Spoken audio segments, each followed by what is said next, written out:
The 2020 elections are 12 days away, and it's time to meet the candidates running for mayor of Richmond. 4 years ago, Levar Stoney was elected mayor of Richmond, and he joins us tonight to talk about why he deserves re-election. Mr. Mayor, thank you for joining us. Thank you for having me. So tell us, why do you deserve re-election? Well, you know, the last 4 years have been it's been the greatest honor of my life. I've got an opportunity to serve my community, and if you would have told me some 20 years ago that I have an opportunity to serve as the mayor of the capital city of the Commonwealth of Virginia, I probably would have laughed.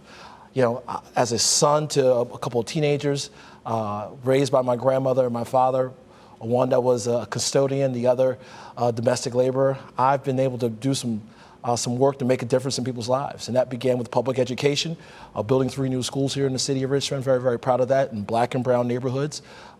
Very proud of the fact that we've been able to expand after school programs in elementary school and in the middle school area. And also the creation of the eviction diversion program. We've now saved roughly 430 people from being evicted from their homes. But moving forward, I want to be known for a lot more from just removing Confederate monuments. I want to be known as the mayor who transformed public education, transformed public housing, closed the gaps between the black Richmonders and white Richmonders, and also the have and have-nots. Well, what about the pandemic, though? It took a lot of localities, a lot of states, and certainly the federal government quite a while to ramp up the protections that we needed, including PPE, including eventually money out to the various localities that were impacted.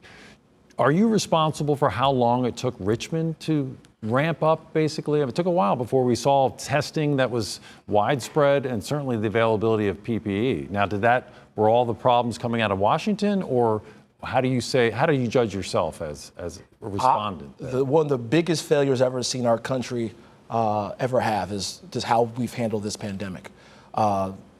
President Trump, not having a national plan, has put a lot of burden on localities and states to tackle this pandemic.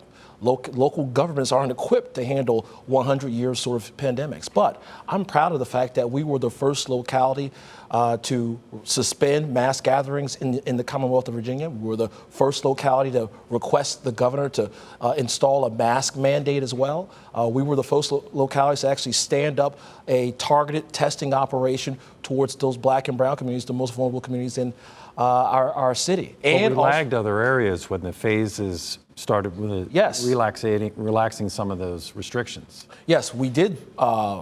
We were slower than other localities because the data that I was receiving back as the mayor from the health department said that we had a high positivity rate at the time. And those positivity rates were found in black and brown communities. Those are the communities that would be on the front line as we reopen the economy. And guess what? As we slowed down, as we followed the same pathway as Northern Virginia did, we slowed down. We had 35 straight days of low positivity rates and also lower case counts as well. We probably would not have gotten there if we would have rushed right back in. So, you know what? I'm always going to be data driven. I'm going to listen to the experts. I'm going to listen to the scientists and all the doctors out there who say to take our time. And how about getting funds and relief out to small businesses? How do you judge your performance there? Because a number of businesses obviously have not been able to reopen just yet. The restaurant industry, hospitality, getting pounded by the pandemic really all across the country. But how do you judge your performance there? Yeah, this has not just only been a challenge for our people, but also a challenge for their employers as well.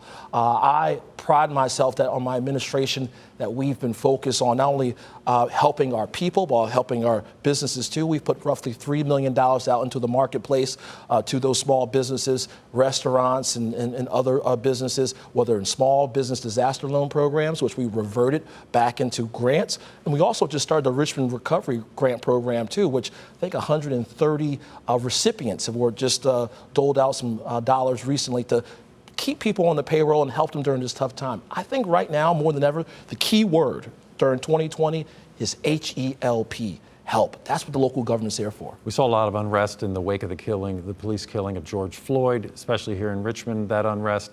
Does Richmond have a police problem, a police brutality problem? Obviously, a lot of protesters said that there was a problem.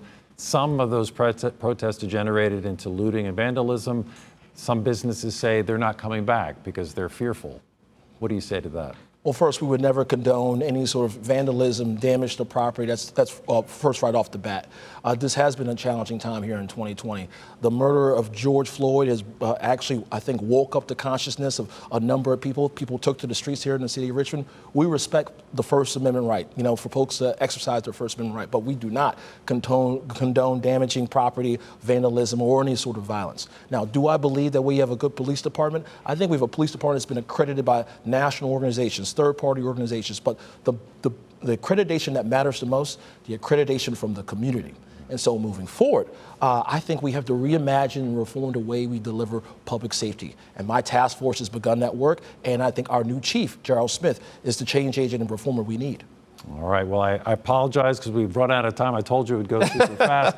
We are going to rejoin the mayor at 7:30 on the CBS 6 Facebook page. Candace will join me, and we'll be taking questions from you. We hope you go to Facebook and tell us the questions you would like us to ask Richmond Mayor Levar Stoney. Thank you for coming in. We'll see you in just a few minutes. Thank you.